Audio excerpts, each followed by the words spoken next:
Welcome back in. It is the Mark and Brian reunion show here on 95.5 KLOS. Either or. We'll take either. Okay, so we've got a couple of phone calls we're going to get to, but not before we tell another story. We'll come back to how we wound up here at 95.5 KLOS. We had the wonderment, the pleasure of so many fantastic guests on the program, and we can get into a conversation about them. But again, because we're honoring 50 years of 95.5 KLOS, we had the honor of having so many wonderful musical artists to come into the program. One of those was Stevie Nicks and Lindsey Buckingham. They were coming in to promote a show at the Greek Theater of Fleetwood Mac. And we had met Lindsey on several occasions. He came in for his solo record. Great guy. Fantastic. Awesome dude. Just fantastic. But we had not met Stevie. But it's set up that Stevie and Lindsey are going to come in, and they're going to promote the show, and they're going to do Landslide live, Now or a song. They hadn't performed together in public for a number of years. And there they were in our studio sitting next to each other. So we're there. And Stevie was the first to arrive, and she asked to be taken to the green room, which she was. And within a couple of minutes, she requested that the door that closed the green room had a small slit, a piece of glass, and she asked that it be covered with aluminum foil so that she couldn't see out and nobody could see in. And so we needed to go find aluminum foil. So there was a lasagna in the refrigerator, and I grabbed the aluminum foil off the lasagna. No, I don't know where we found it, but we found it. All right, so it got done, and Lindsey arrives, Lindsey Buckingham. And we had, as I said, we had it on the program several times. He comes in, he's got his guitars, he takes them out, he's tuning them up, he's saying, hey, what's going on? So then word comes from the green room that there will be no live performance. So Lindsey, having been through this before... This came from Stevie. She wasn't in the mood. Right. She just didn't feel like singing. The whatever planets weren't aligned or whatever. And, you know, it's Stevie, and you love her for who she is. And so, okay. So Lindsey, having been through that, he just quietly starts putting his guitars away. It's just not going to happen. So it's now time to be on the air. Lindsey's ready. We need Stevie. Somebody please go get Stevie. So they do. Stevie's being walked down the hallway and is coming into the room. There is not going to be a live performance. She is then ushered close to the control room, and standing there is a guy that worked with us. He did the Past Moments, Tito. Let us briefly explain that which was or is Tito. Tito is the most incredibly huge heart. He's a big man. He's a hippie. You know, he actually likes fish. The band, absolutely. But he ran our syndication board for a while. He's just a wonderful, wonderful human being. He really is, just a sweetheart. And so as Stevie is being ushered into the room, Tito, the hippie side, is standing right there, not trying to get in her way, but he's just standing there, and he's holding this bag. And we didn't know what was in the bag, but it was hippie crap. It was, you know, crystals, herbs, things, herbs, stuff. I like your herbs. I knows? remember it had crystals in it. Yeah. And so as Stevie walks by him, he and we're only seeing part of it, he offers her this bag. Well, she's moved by this. So Stevie and Tito huddle up. She's now late for the broadcast. We're already on the air, and we're talking with Lindsey.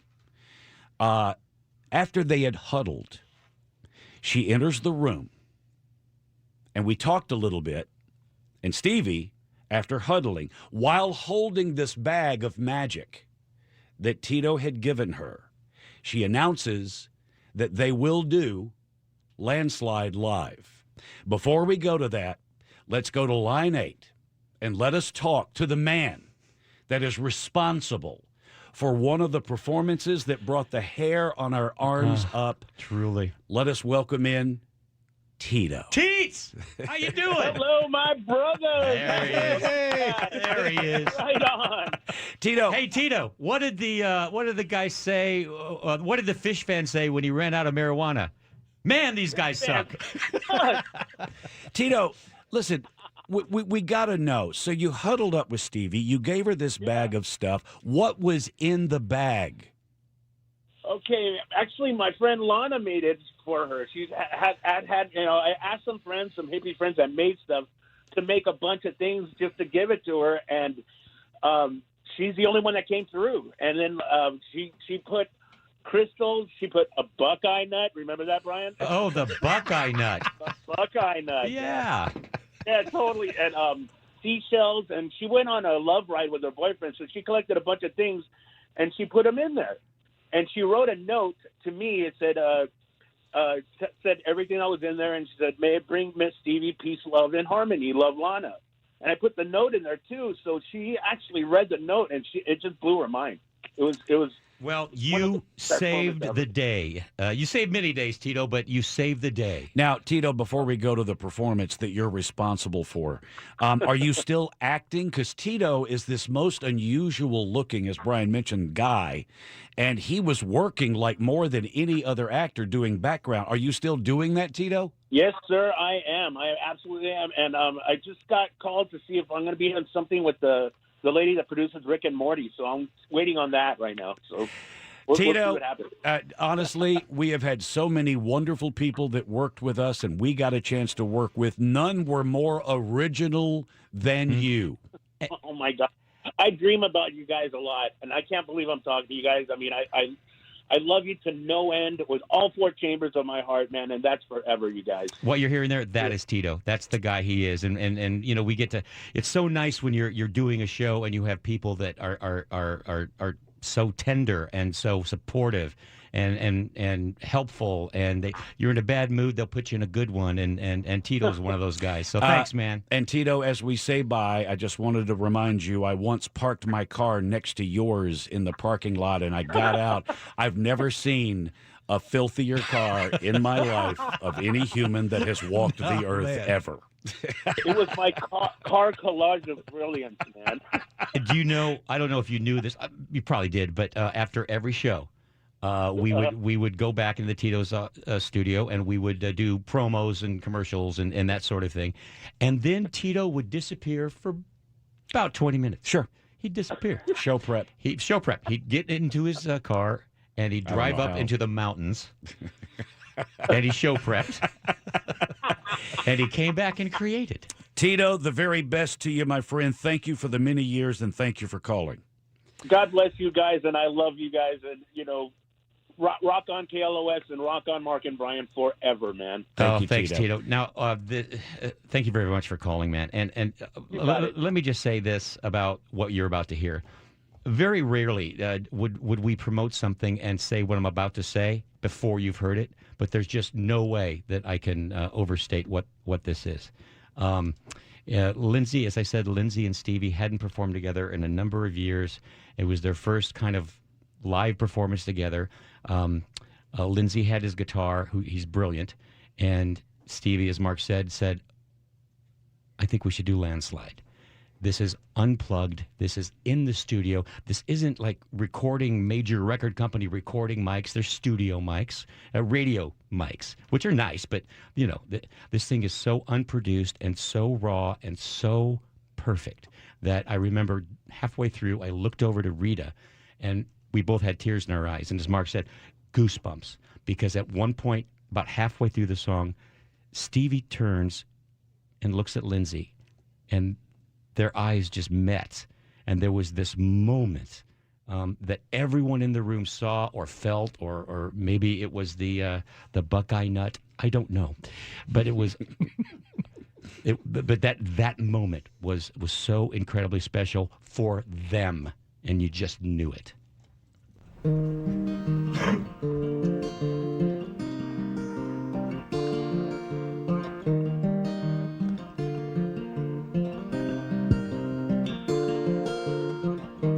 Took my love and I took it down,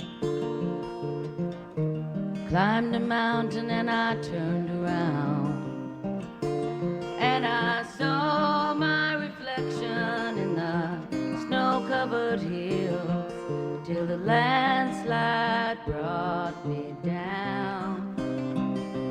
Oh, mirror in the sky, what is love? Can the child within my heart rise above? Can I sail through the changing ocean tides? Can I handle the seasons of my life? I don't know. I don't know. Well, I've been afraid of changing, 'cause I built my life around you. But time makes you bolder, children get older, and I'm getting older too. So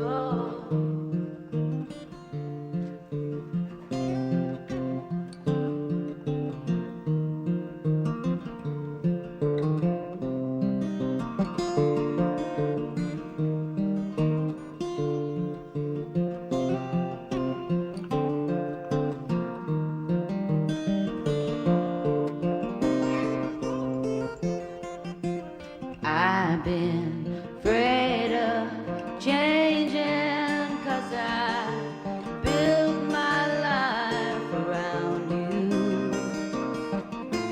But time makes you bolder, children get older, I'm getting older too. Yes, I'm getting older too. So take this love, take it down. Oh, if you climb a mountain and you turn around, if you see my reflection in the snow-covered hills, where the landslide will bring it down, down. And if you see my reflection in the snow-covered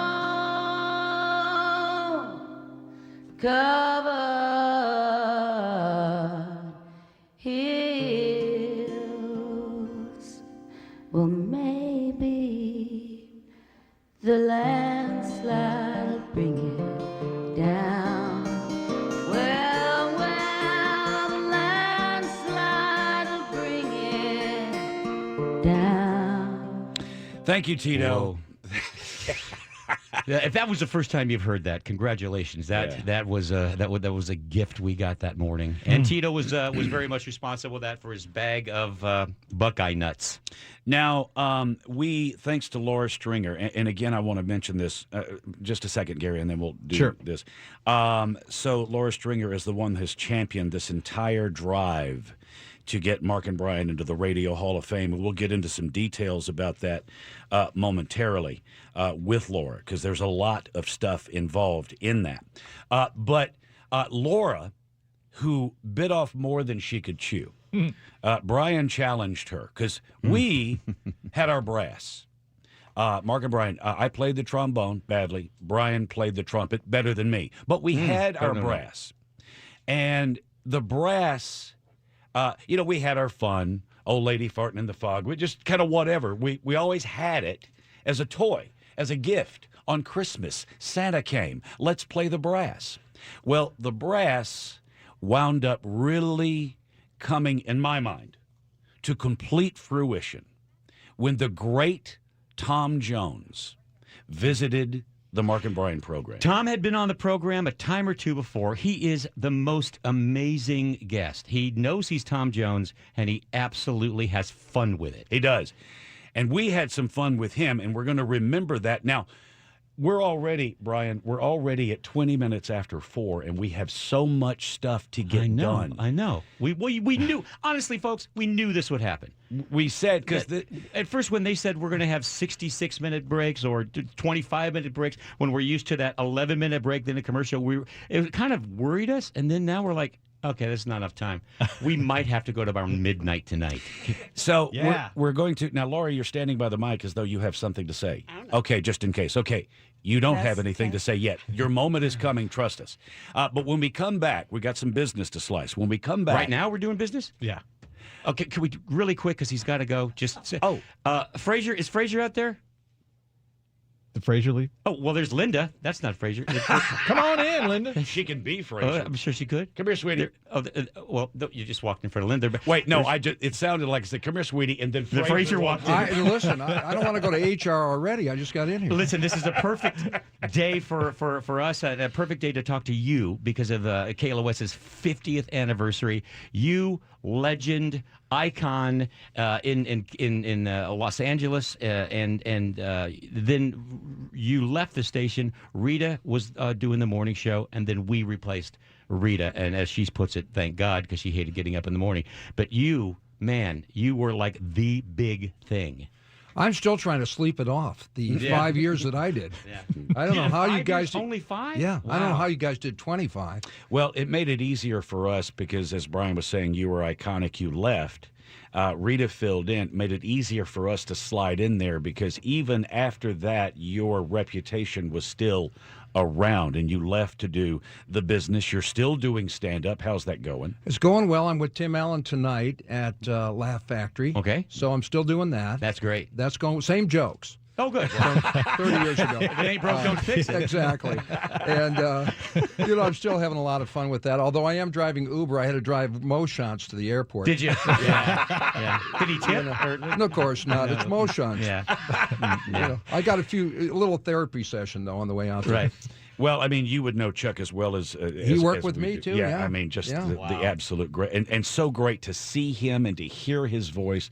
He's great. He's great. And so great to see you, man. So where can they come see you tonight? It's sold out already? It may be because it's Tim Allen. Certainly not because of me, but I'll be there tonight with him. Where's that? 8 o'clock at the Laugh Factory in Hollywood. Yeah. Yeah. Well, Frazier, Awesome. look, as always, great to see you. You were always kind and supportive to us. As I we am were a fan. I'm a fan of you guys. You did an unbelievable job. Well, thank you. Yeah, Thanks, man. just tremendous. Appreciate And KLOS, you just really helped put him on the map. Well, See- and thank you for stopping in for this short time. I know, but thank you very, very, very, Good to see very, you very guys. much. Good to see Okay. you, Frazier. Take Thank care, you. guys. Sorry, Gary, we had to say hi. It's all right. No, yeah. So- he's an icon. We'll do some business, and we'll share with you one of the moments where the brass really seemed to make perfect sense. So good. We'll get into the moment So with Tom good. Jones right after this. It's Mark and Brian on 95.5 KLOS. We hope you're happier than a pig, and you know what? Enjoying the special KLOS 50th Anniversary Reunion Show with Mark and Brian. It's all thanks to your Southern California Toyota dealers. We make it easy. And Bristol Farms, best tasting, freshest food. The KLOS 50th Anniversary Mark and Brian Reunion Special. It's back now, here on 95.5 KLOS. Hi, guys. We're back. Are we on the air right now? We're on the air right now. Oh, hey, everybody, welcome. This is the Mark and Brian reunion show. They were kind enough to ask us back because KLOS is celebrating 50 years, their 50th anniversary. And we were half of it. So they said, hey, boys, come back, play. And we do want to thank Keith, but KLOS, 95.5 KLOS for allowing us to come back and play. So we mentioned the brass, and we're already getting calls from people who want Old Lady Farting in the Fog. We're going to get around to that. Make sure we do. But the brass played a wonderful role. We had already, during the program, established it. And Tom Jones, the great, as singers go, most of them will, in the later years, start to lose the voice a little. In my opinion, Tom Jones was a miracle. His got stronger as he went, and he had been with us on many occasions. He enjoyed us more than He did.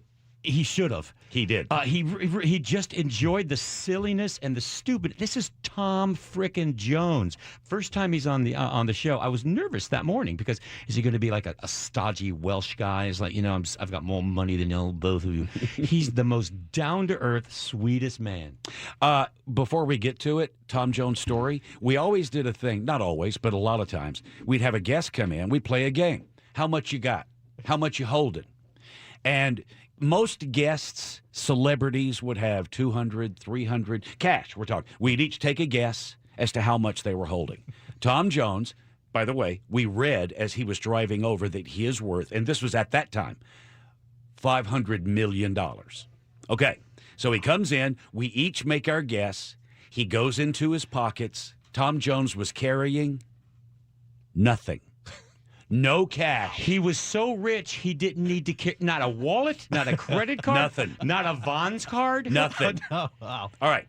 So Tom comes in, and in the control room where he sat, in front of him, we had laid Tom Jones karaoke. Now, and the idea was, we're not going to really bring it up, but let him see it, and if he wants to play with it, then fine. So and it didn't take him long. There he is, and he starts looking. He goes, "What are these?" And Brian said, "Well, that's karaoke of your music." And he goes, "Wait, these are my songs?" And we said, "Yeah." And one of us at that point said, "If you feel like," by the way, it's 7 o'clock in the morning. It's key here, 7 a.m. And if you feel like it, we could put one in. You could sing with it. And he goes, "Well, sure." And he picks them up and he starts looking. He goes, "Why don't we just do Help Yourself?" Now, he didn't know, by the way. He at this point we'd never done the brass for him. No clue. He didn't even see the brass sitting there. No clue. And you'll hear one of us when he goes in to Help Yourself. You'll hear one of us need the brass, and then enjoy the reaction that Tom Jones has when we start playing brass with him. At 7 a.m. And it goes right back to how down-to-earth and playful and childlike this guy could be. He just didn't take anything serious. He's wonderful. This is Tom Jones with, of course, Mark and Brian on the brass.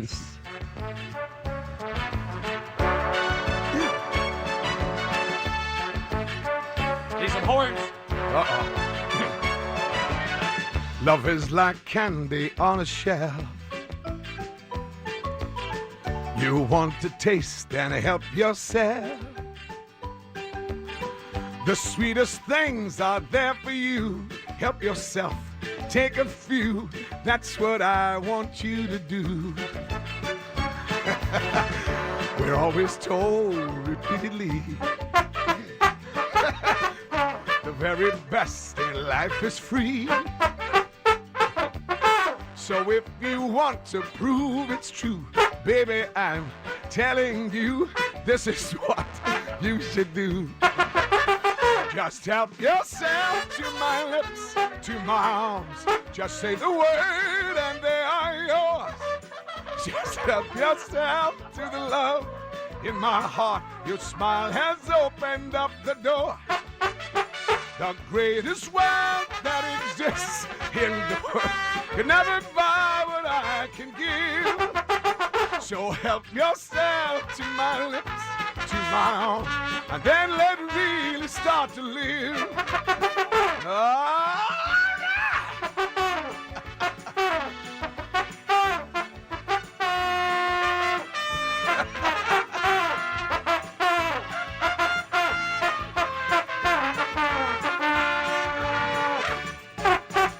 My heart had love enough for two. More than enough for me and you.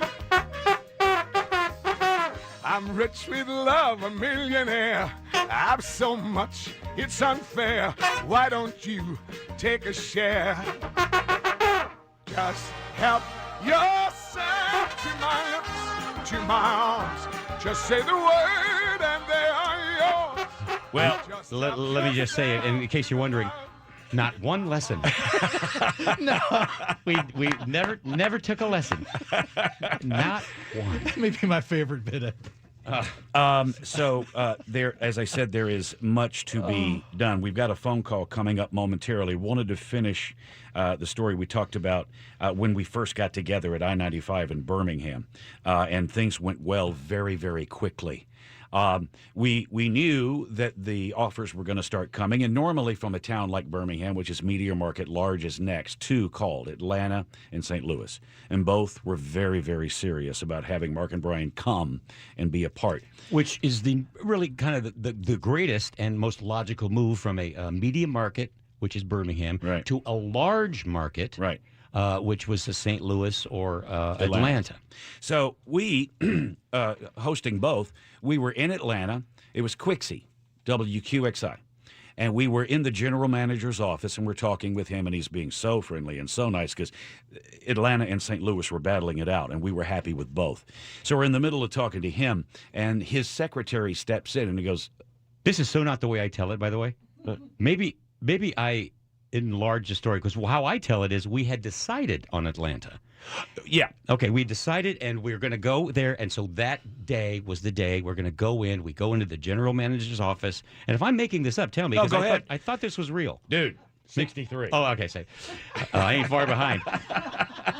But so we decided on Atlanta. We fly to Atlanta. We're going to sign the contracts to be their new morning show. And we're proud. We're excited. Oh, my God, large market. We go into the general manager's office. We sit down, and literally the contracts, there's one in front of me. There's one in front of Mark. The pens are laying catty-cornered across right on top, ready for us to reach and sign our names. And we kind of looked at each other and smiled, and we reached for the pen. I picked it up. Then His secretary steps into the room. You guys have a phone call. We step out. put the pen down, get up, walk out of the office. We take it, and it's our attorney in Chicago. Don Ephraim was his name, and he goes, "What's going on?" And we told him. We're about to sign a contract. Woo, good job, Don. Way to go. And he goes, "Okay, do me a favor. Go back into the room, thank him, tell him that we will be in contact, and leave." And we said, why? And he said, because L.A. just called. So So not a large market, a major market. Los Angeles, I mean, that's the dream. That's the thing. So, needless to say, Atlanta went away and St. Louis went away because we moved into negotiations with KLOS. And I've always wondered what happened to that very sweet, very lovely secretary who poked her head in the door and said, "Hang on, Mark and Brian, you've got a phone call."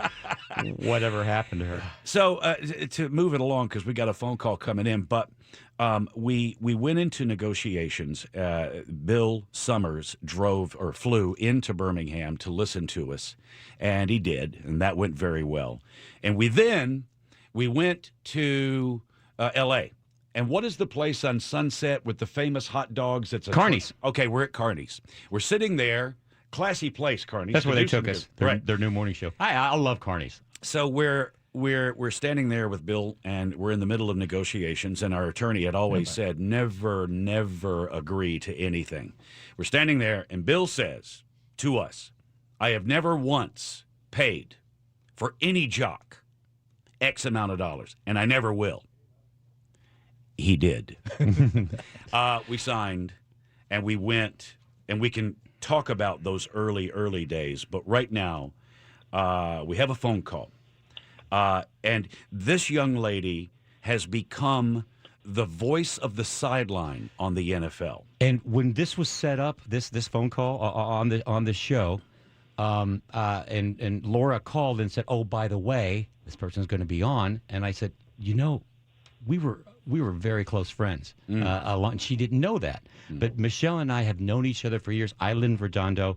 She lived in Redondo. And I have just been so proud of this, to see how big she's gotten. She's part of the biggest night of football every week.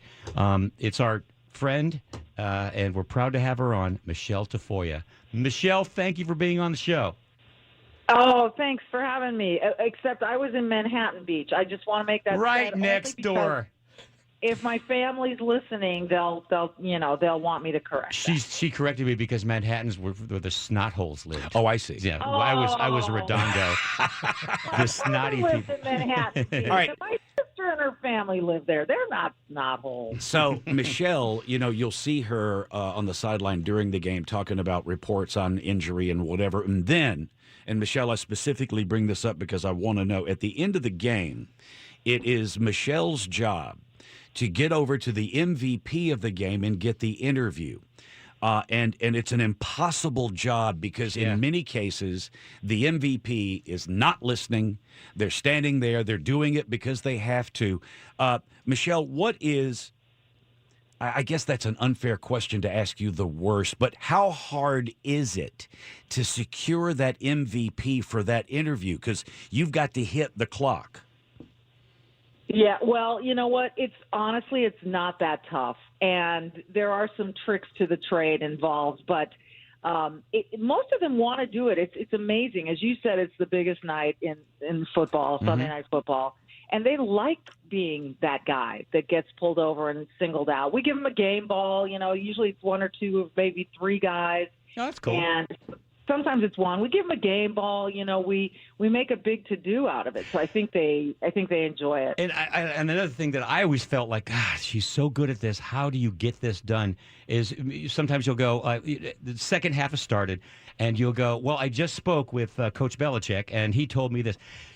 How do you get to talk to a coach who's in the middle of a football game? This is his life. Every second of this is important to him. Do they kind of have to do that by contract, or is it agreed upon ahead of time? How does that work? No, first of all, I've been doing this for a long time, and I've developed relationships with a lot of these guys, and they know me, and I think that they trust me. But secondly, when we go into, let's say we go into Green Bay, okay, or Los Angeles, we have meetings, what we call production meetings with the teams, and so we sit and we talk with the coaches at length. Just Chris, Al, myself, our producer, director. And we just have these very small private meetings. And at the end of them, we always ask the head coach, hey, you mind talking to me off camera as you come out of the locker room or as you go into the locker room, whatever the case may be. And I'm telling you, it's pretty much 100% say yes. Wow. Because they do trust you. That's why. I mean, you're not going to take cheap shots. You are smart. You're prepared. And it's a joy watching you every week. Oh, that's nice.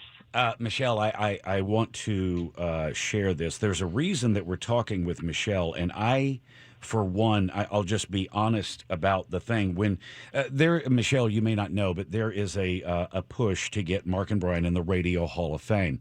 And Laura, who worked with us many, many years, has been the one to quarterback that push.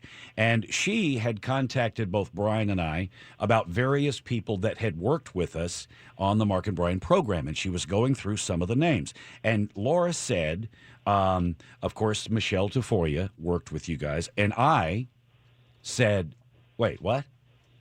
Are you seriously, are you kidding?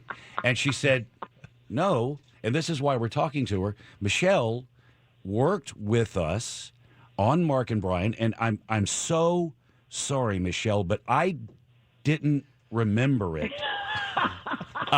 So clearly, I made a really strong impression. No, listen. It could have been the '90s, and that was crazy for everybody. And the great thing, though, is it worked out so well because we are responsible for your success. Oh, you are. You launched my career. There's no question about that. You know what? You guys were so gigantic in that those years on KLOS, and I was there kind of in the early part of your existence there, and just interning, answering phones, doing dumb stuff, and it was so much fun, and it was crazy. I mean, it was insane. The phones were lit up around the clock or throughout the whole show. You know what I mean? And then you guys, I remember I worked on the first, helped out at the first Mark and Brian parade. Do you remember the parade? Wow, sure. Of course.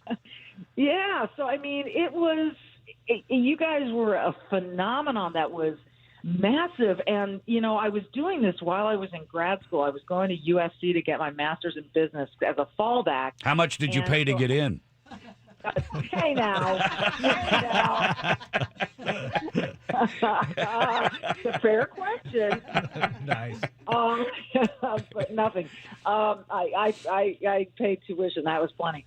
But anyway, but I would come to school each morning, after going to work at the show, and I'd get into class, and people would be they want to talk to me about everything that went on, and oh, we heard this, we heard that. I mean, it was just it was gigantic. I mean, I just remember feeling part of something that was really big in Los Angeles, and it was cool. Well, Michelle, we know that you're busy, and we have to take a commercial break, but we're on the eve of the NFL draft, and I don't know how closely you follow it, but let's just go. We'll get your opinion on the first pick. Kyler Murray, the Oklahoma quarterback, is slated to be the pick with the Arizona Cardinals. Are you concurring with that, or no, you don't like that? That's what you hear. But the Cardinals, have a quarterback, and so it's really, really interesting. So right now, what I imagine going on, because this thing starts fairly soon here, the phones are ringing off the hook of every one of the 32 teams' front offices, and people are trying to, make trades. There's jockeying. It's a crazy process, and no matter who gets taken in the first round, you don't know how they're going to fare until you actually see them. You think you have a sure bet. Well, we've seen a lot of sure bets end up not so sure. So it's going to be interesting. I'm hearing that that's the direction Arizona is going to go, which would mean that they package a trade for their current quarterback, I believe, and do something with him, which will change the fortunes of yet another team. So it's a fascinating process to watch. Michelle, are you still a 49ers fan? No, you see, you remember that. You remember that. I'm not allowed to be a fan. And that's what I frankly, wondered. It's so freeing emotionally because, if you're a fan of a team, you live and die every breath, every game, every play, and it's exhausting. And so this has given me permission to not be a fan of everyone. It's actually a requirement. And I've got to tell you, my life has been so much easier. Well, so much less stress. Michelle, it's just a pleasure to talk with you again, and one of us remembers you. And Thank you. when you were here Brian, originally, I appreciate that. you're welcome. Mark. But thank you for being on the air with us and making this a real special moment for us. So thank you, and continue doing great things. I'm so proud for you. Thank you, and I hope you guys do get in that Hall of Fame. Thank you. Very kind, Michelle. We'll hope to see you soon. Well, we'll see you on Sunday night. So the very best. Have a great 19th season. All right, we're going to take a little break. Oh, we have we wanted to learn a little bit more about the Radio Hall of Fame because we're kind of new to this, and so we're going to come back and speak with an expert. Right, absolutely. And so everybody remain where you are. This is the first time that we, Mark and Brian, have done this since August 17th. 2012, we are helping KLOS celebrate the iconic 95.5 KLOS 50 years of broadcast. We're Mark and Brian. We're back right after this on 95.5 KLOS.